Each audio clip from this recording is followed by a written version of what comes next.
Shalom God Lovers. Firman Tuhan itu pelita bagi kaki kita dan terang bagi jalan kita. Mari berjalan bersama Tuhan hari ini.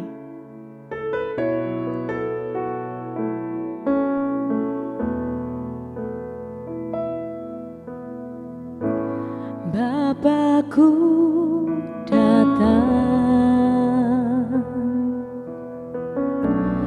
menyembahmu di sini. Ku percaya Kau ada bagiku.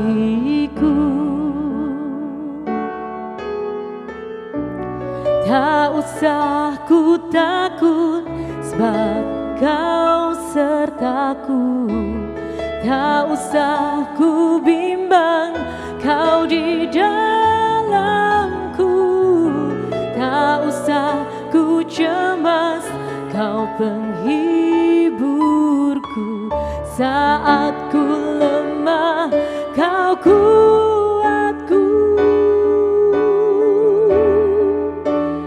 Ku nyanyi haleluya,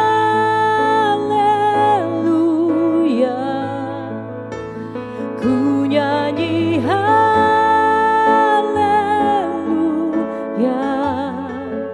Sungguh Kau hebat, ajaib perkasa perbuatanmu.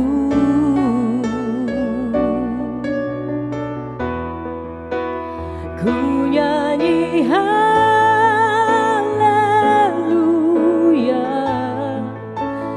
ku nyanyi haleluya.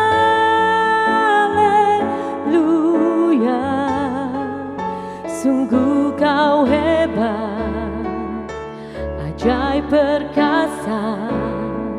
Sungguh Kau hebat, ajaib perkasa. Sungguh Kau hebat, ajaib perkasa perbuatanmu.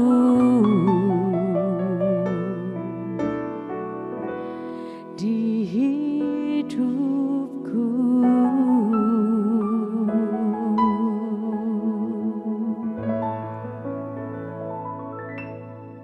Shalom saudara kekasih dalam Kristus, God Lover yang diberkati oleh Tuhan. Dalam program Word from Heaven di pagi hari ini saya menyapa Anda. Salam sehat, kuat selalu. Saya akan membagikan renungan singkat di pagi hari ini. Terdapat dalam Zakaria pasal yang keempat ayatnya yang keenam.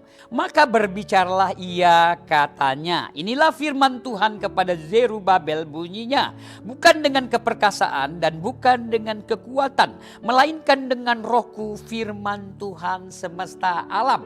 Kenapa ayat ini dikatakan seperti ini? Bait Allah pada waktu zaman itu diruntuhkan, porak-poranda dan tinggal puing-puing. Bangunan dibangun dengan hebat, dengan kemegahan yang luar biasa. Tentunya kerajaan Salomo, kerajaan Israel, dengan kemegahannya, kejayaan Israel begitu kemegahan luar biasa. Sebelumnya di bawah pimpinan Raja Daud yang diurapi oleh Tuhan, tidak terkalahkan, tidak tergoyahkan, karena Tuhan mengurapi Raja Daud dengan kekuatan kuasa Tuhan yang luar biasa. Daud mati digantikan anaknya Salomo dengan kemegahannya, dengan kejayaannya, kerajaan yang begitu hebat dengan hikmat kekayaannya. Apa yang terjadi? Bangunan bait Allah dibangun oleh Raja Salomo. Tetapi Salomo mati digantikan anak-anak dan cucu-cucunya. Mereka tidak memuliakan Tuhan. Istri-istrinya, gundik-gundiknya, ada yang menyembah roh lain, berhala yang lain. Minta petunjuk-petunjuk kepada pelihat-pelihat, roh-roh, arwah-arwah yang jahat, kuasa setan, kuasa roh-roh berhala-berhala. Sehingga Tuhan marah. Tuhan marah, Tuhan hancurkan, kerajaan itu kalah, dihancurkan, dikalahkan. Dan bangunan bait Allah runtuh, porak-poranda dan tinggal puing-puing. Mereka dalam pembuangan, mereka dihimpun kembali. Dan akan dibangun kembali bait Allah, tetapi dikatakan bukan kekuatan Yosua bin Yosadak, bukan kekuatan para nabi, bukan kekuatan imam besar, melainkan oleh Rohku, kata Tuhan. Saudara kekasih dalam Kristus, kenapa baitan Allah itu menjadi runtuh, kerajaan itu menjadi hancur lebur? karena mereka tidak memuliakan Tuhan. Mereka menyakiti hati Tuhan. Ayat lain di dalam 1 Korintus pasalnya yang ke-6 ayat 19 dan 20. Atau tidak tahukah kamu bahwa tubuhmu adalah bait Roh Kudus yang diam di dalam kamu, Roh Kudus yang kamu peroleh dari Allah, dan bahwa kamu bukan milik kamu sendiri, sebab kamu telah dibeli dan harganya telah lunas dibayar. Karena itu muliakanlah Allahmu dengan tubuhmu. Ayat ini menerangkan tubuh kita adalah bait Roh Kudus, tempat hadirnya Roh Kudus, tempat hadirnya Roh Allah, dan telah dibeli dengan lunas dibayar. Tubuh kita lah bait Allah, tubuh kita lah tempat hadirnya Allah, bukan fisik panjang lebar itu. Tubuh kita ini. Pasal lain, pasal yang ketiga ayat 16 dan 17 dikatakan, tidak tahukah kamu bahwa kamu adalah bait Allah dan bahwa Roh Allah diam dalam kamu. Jika ada orang membinasakan bait Allah, maka Allah akan membinasakan dia. Sebab bait Allah adalah kudus dan bait Allah adalah kamu. Ayat ini menerangkan tubuh kita bait Allah, tempat hadirnya Tuhan, tempat hadirnya Allah. Hubungan kita dengan Tuhan bisa dihancurkan, diporak-porandakan. Pertama dengan penyembahan roh lain, berhala lain, meminta petunjuk-petunjuk kepada ilah-ilah, roh-roh jahat, roh-roh setan yang terkutuk. Itulah yang meluluntantangkan, menghancurkan hubungan diri kita kepada Allah itu. Alkitab mengatakan Allah kita Allah yang cemburu. Dia sangat cemburu. Dia tidak mau diduakan. Dia mau kita, pandangan kita, hati kita tertuju kepada dia, pandangan kita tertuju kepada Allah, karena dia Allah yang cemburu. Dia tidak mau diduakan. Yang kedua, sakit hati, kecewa, marah berlebihan, simpan dendam, pahit hati, sakit hati. Itulah sakit hati, kecewa, marah, simpan celah-celah ini. Inilah hal dosa. Inilah yang menghambat hubungan diri kita kepada Tuhan. Karena Allah kita Allah yang kudus. Dia akan hadir di dalam baitnya. Kita bait Allah. Dia akan hadir. Dia tidak mau dinodai dengan celah, sakit hati, kecewa, iri hati. Marilah kita berdamai dengan Tuhan.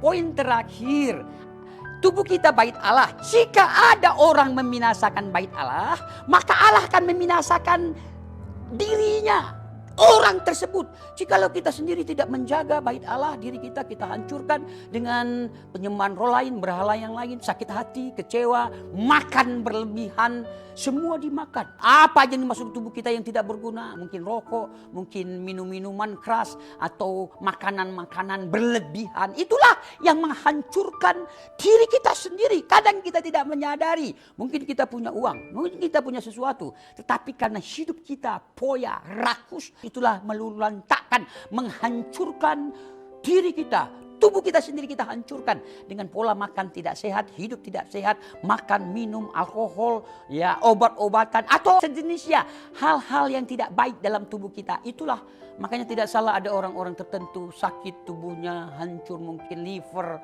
ginjal rusak, paru-paru rusak karena perkara-perkara yang ceroboh. Sekali lagi, apa yang kita masukkan dalam tubuh kita, mari kita jaga. Terkadang diri kita sendiri yang tidak berkenan di hadapan Tuhan. Karena kerakusan, ketamakan, kecerobohan kita menghancurkan diri kita. Pesan hari ini, tubuh kita bait Allah. Mari kita bangun dengan kekuatan roh Tuhan. Sekali lagi, bukan kuat, bukan gagah kita, melainkan oleh rohku, kata Tuhan. Saya bisa melayani kemana-mana ini bukan karena kuat saya, bukan gagah saya. Tubuh saya banyak hancur, banyak rusak. Hati saya rusak, paru-paru saya rusak, ginjal saya rusak. Ginjal saya terbuang satu oleh dokter dan satu tinggal setengah sekarang. Kata dokter tidak boleh capek, tidak boleh lelah. Tetapi yang saya lakukan sangat capek, sangat lelah. Bukan kuat saya, bukan gagah saya, melainkan karena kekuatan roh Tuhan. Kenapa bisa terjadi ginjal saya dibuang tinggal satu dan satu tinggal setengah? Karena kecerobohan. Saya tidak menjaga tubuh saya, alkohol, mabuk, narkoba, maka terjadilah menyesal kemudian tidak ada gunanya. Ini saya jalani pelayanan dalam hidup saya lakukan bersama dengan Tuhan. Bukan kuat saya, bukan gagah saya, melainkan karena roh Tuhan. Engkau membangun keluargamu, janganlah bangun dengan kekuatanmu, dengan kehebatanmu, dengan kepintaranmu, dengan uangmu. Jangan engkau membangun iman rohanimu bersama dengan kekuatanmu sendiri. Engkau akan capek, engkau akan lelah. Jalanilah bersama dengan Tuhan. Roh Tuhan menuntun, roh Tuhan membimbing, roh Tuhan ada bersama-sama dengan hidup kita. Bapa di surga, bukan kuat, bukan gagah kami untuk kami membangun bait tubuh kami ini, tapi karena kekuatan rohmu yang yang kudus Tuhan. Berkati semua kami yang susah Kau hibur, yang putus asa Kau buka jalan, yang gundah gulana Engkau jawaban, yang sakit hari ini Engkau sembuhkan. Beri kekuatan terus kepada kami, beri kemampuan kepada kami untuk kami menjalani setiap aspek kehidupan kami, terlebih-lebih dalam pelayanan kami. Kami terus menyandarkan Engkau. Tanpa Engkau Tuhan, tanpa kekuatan Roh-Mu ya Tuhan, mustahil kami dapat melakukan banyak hal. Kami bersandar, kami menyerahkan diri kami sepenuhnya ke dalam tangan Engkau ya Bapa. Terpujilah Engkau Tuhan, di dalam nama anak-Mu Yesus Kristus kami berdoa dan mengucap syukur. Amin. God Lover, Anda dapat membagikan link YouTube kepada saudara, kerabat, teman, rekan sejawat, semua orang-orang yang Anda kasih. Terima kasih, Tuhan Yesus memberkati.